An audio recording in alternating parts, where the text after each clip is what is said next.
প্রত্যাশা মতোই শুভেন্দু অধিকারী বাংলার সিএম হিসাবে, মুখ্যমন্ত্রী হিসাবে কাল শপথ নেবেন। মেদিনীপুর জেলা থেকে বাংলা এবার দ্বিতীয়বারের মতো মুখ্যমন্ত্রী পেল, এবং যা শুনতে পাচ্ছি মন্ত্রিসভায় কলকাতার বাইরে থেকে এবার প্রচুর মন্ত্রী থাকবে, সেটা অন্য ব্যাপার।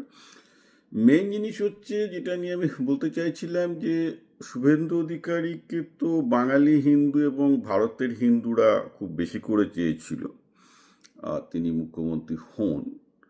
এবং অমিত শাহ যেটা জানালেন যে বিজেপির যে সিএম করার যে রীতি আছে, তারা সুপারিশ চান বিভিন্ন তাদের শাখা সংগঠনগুলো থেকে, বিধায়ক দল থেকে।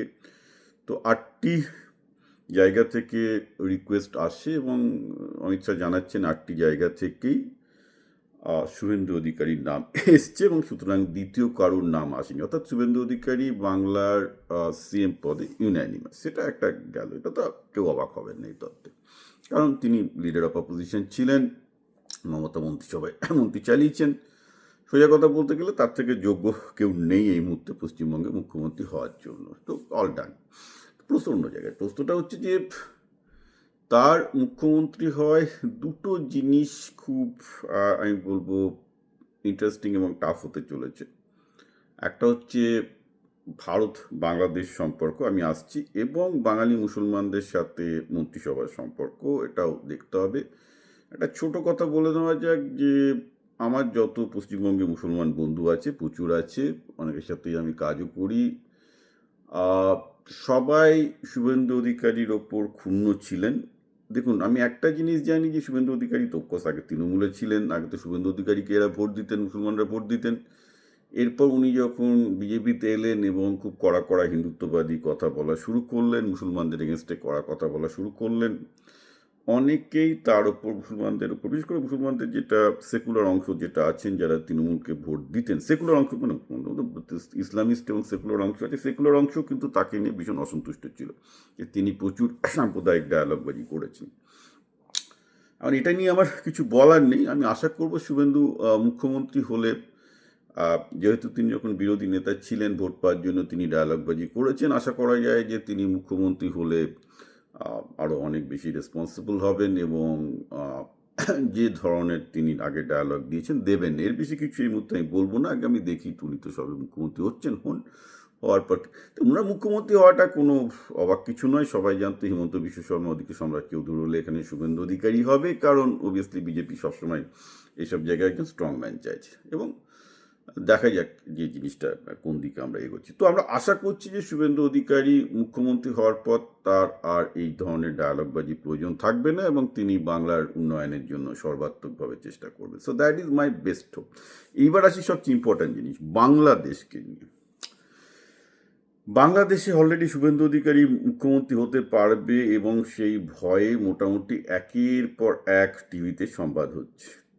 এবং কেন এটা হচ্ছে, তার এর কারণ হচ্ছে যে দেখুন, বাংলাদেশে যখন হিন্দুদের ওপর অত্যাচার হয়, আমি একটা উদাহরণ দিচ্ছি, 2001-2 সালে যখন বুদ্ধবাবু মুখ্যমন্ত্রী, যে সময় আওয়ামী লীগকে হারিয়ে বিএনপি ক্ষমতায় এলো, সেই সময় হিন্দুদের ওপর ব্যাপক অত্যাচার হয়েছিল, প্রচুর হিন্দু মেয়ে দোষিত হয়, খুন হয়। দ্যাট ওয়াজ ব্যাক ইন 2001, যখন বিএনপি ক্ষমতায় এলো আওয়ামী লীগকে হারিয়ে, রাইট।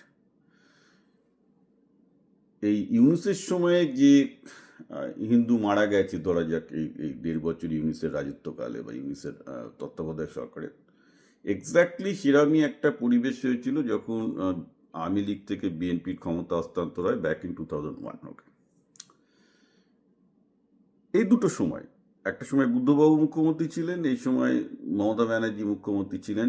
ওখানে বাংলাদেশের ওপর, হিন্দুদের ওপর ঘটে যাওয়া অত্যাচার নিয়ে কোনো পশ্চিমবঙ্গের মুখ্যমন্ত্রীরা একটা মুখ খোলেন। আজকে তার ফল কিন্তু হিন্দু ভোটের কনসলিডেশন, 80% হিন্দু ভোট, পশ্চিমবঙ্গের হিন্দু ভোট আজ বিজেপির কাছে গেছে। Let me tell you very straight, যে বাংলাদেশে যখনই হিন্দুদের ওপর জেনোসাইডাল অত্যাচার নেমেছে, নয় যে বিচ্ছিন্ন ঘটনা, কারণ আমি 2001 সাল আর কেন আমি 2024 সালের ঘটনা বলছি, কারণ এই সময় বাংলাদেশের হিন্দুদের ওপর জেনোসাইডাল অত্যাচার নেমে এসছে। আমিও কনস্ট্যান্ট লিখেছি, আপনারা জানেন। 2001 বা 2 সালের লেখাগুলো আপনারা আমার মুক্তমনা বা আগের পুরনো লেখা খুঁজলেই পেয়ে যাবেন যে ওই সময় যে অত্যাচারটা হয়েছিল। ওই সময় বুদ্ধবাবুও মুখ খোলেননি, আর এরপরে মমতা ব্যানার্জির তো মুখ খোলার প্রশ্নই ওঠে না, কারণ মমতা ব্যানার্জি পুরোটাই মুসলমান ভোটদের মানে এত ভয় পেতেন যেসব করতেনই ওকে, তাই জন্য আজকে তিনি হিন্দুদের কাছ থেকে পুরো হাওয়া হয়ে গেছে। তো শুভেন্দু অধিকারীর ক্ষেত্রে কী হবে, পুরো এবার কিন্তু হিউম্যানিটি ডিগ্রি বদলে যাবে ঘটনাটা। অর্থাৎ বাংলাদেশে যদি একজন হিন্দুও মরে বা একজন হিন্দুর বাড়িতেও যদি আগুন লাগানো যায়, সঙ্গে সঙ্গে শুভেন্দু অধিকারী এখান থেকে মিসাইল ছুড়বেন এবং ভারত সরকারের ওপর চাপ চেষ্টা করবেন, কারণ তারা আর অন্য কোনো দায় নেই।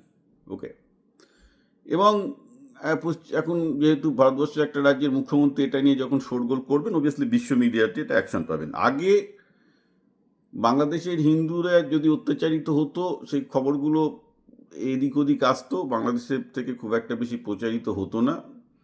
কিন্তু গত 2 বছরে আপনারা লক্ষ্য করবেন বাংলাদেশে হিন্দুদের ওপর ঘটে যাওয়া প্রতিটা অত্যাচার, বিশেষ করে চন্দন দাসের ওই মর্মান্তিক মৃত্যুর পর গোটা ভারতীয় মিডিয়া তোলপাড় করে দিচ্ছে, এবং ভারতীয় মিডিয়া তোলপাড় করা মানেই পুরোপুরি গোটা বিশ্ব মিডিয়াতে চলে আসছে। অর্থাৎ বাংলাদেশে হিন্দুদের উপর কিছু অত্যাচার হলেই এখন বাই ডিফল্ট সেটা বিশ্ব মিডিয়াতে ছড়িয়ে যাচ্ছে বিকজ অফ দিস অ্যালাইনমেন্ট। এবং পশ্চিমবঙ্গে শুভেন্দু অধিকারী আসার সবচেয়ে বড় যেটা জিনিস ঘটতে চলেছে, শুভেন্দু অধিকারী তার নিজের পলিটিক্যাল কারণেই, তার নিজের রাজনৈতিক কারণেই বাংলাদেশের উপর ঘটে যাওয়া সামান্যতম অত্যাচার, হিন্দুদের উপর সামান্যতম অত্যাচার এবার অ্যাম্পলিফায়ার্ড হবে, সেটা কেউ উঠতে পারবে না। এটা আমি আবার বলছি, যখন বুদ্ধদেববাবু মুখ্যমন্ত্রী ছিলেন, বাংলাদেশের হিন্দুরা যখন অকথ্য অত্যাচার, জেনোসাইডাল অত্যাচার বলতে পারেন, মানে যখন জাতিগত হত্যাও চলছিল, সেই সময় কিন্তু বুদ্ধদেববাবু টাফও করেননি। একবার ইউনুসের আমলে যে 18 মাস ধরে হিন্দুদের ওপর কনস্ট্যান্ট অত্যাচার হয়েছে, যেখানে বাংলাদেশের মবক্রেসি চলছিল এই ইউনুসের আমলে, সেই সময়ও মমতা ব্যানার্জি একটু ট্যাফও করেননি, কারণ তিনি জানতেন বাংলাদেশে যারা হিন্দুদের উপর অত্যাচার করছে তার সাথে তার তৃণমূল পার্টির প্রচুর মুসলমান মাফিয়াদের যোগাযোগ আছে, তিনি তাদেরকে চড়াতে চাইতেন না, সোজা কথা। তার ফল একদিন তাকে ভুগতে হবে। অ্যাকচুয়ালি এইভাবে তো হয় না, ধর্মের কল বাতাসে নড়ে, তো হবেই, তো জানাই ছিল। আজকে 80% হিন্দু ভোট কনসলিডেশন বাংলায় তো আর এমনি এমনি হয়নি। বাংলাদেশে হিন্দুদের অবস্থা কি হতে পারে সেটা জেনেই হয়েছে। এবং বাই দ্য ওয়ে, এটা নিয়েও কিন্তু আমি গত 5 বছর গত 25 বছর ধরে লিখে আসছি যে ভাই, যবে থেকে আমি বলছি যে বাংলাদেশে হিন্দুদের উপর যে অত্যাচার হচ্ছে, যদি এদিককার বাংলার রাজনীতি যদি ওই ব্যাপারে সক্রিয় না হয়, মানে বিশেষত যারা নিজেদেরকে সেকুলার রাজনীতি করেন বলে দাবি করেন, সকল দাবি করেন, তাদের ভোট আস্তে আস্তে হিন্দু ভোট কিন্তু চলে যাবে। আজকে অনেকেই পশ্চিমবঙ্গ লাল থেকে সেন্টার, মানে লেফট থেকে সেন্টার থেকে পুরো রাইটে টার্ন করছে, তাতে বিস্মিত হয়েছে। বিশেষ করে গুজরাটের হিন্দুরা যত বিজেপিকে ভোট দিয়েছে, তার থেকে বাঙালি হিন্দুরা অনেক বেশি ভোট দিয়েছে বিজেপিকে, তাতে অনেকে অবাক হয়েছেন, আমি একদমই অবাক হইনি। আরও অনেকেই অবাক হবেন না, সবাই জানতেন এটা হওয়ারই ছিল, কারণ অবভিয়াসলি বাংলাদেশে গত 2 বছর ধরে হিন্দুদের উপর যে অত্যাচার হয়েছে, এবং আমি আবার বলছি যে অবভিয়াসলি তারেক রহমান আসার পর things are under control, very much under control, এবং তারেক রহমান ডেফিনেটলি ভালো রকমভাবেই বাংলাদেশ চালাচ্ছেন বলে আমার মনে হয়, আমি যেটুকু খবর রাখছি।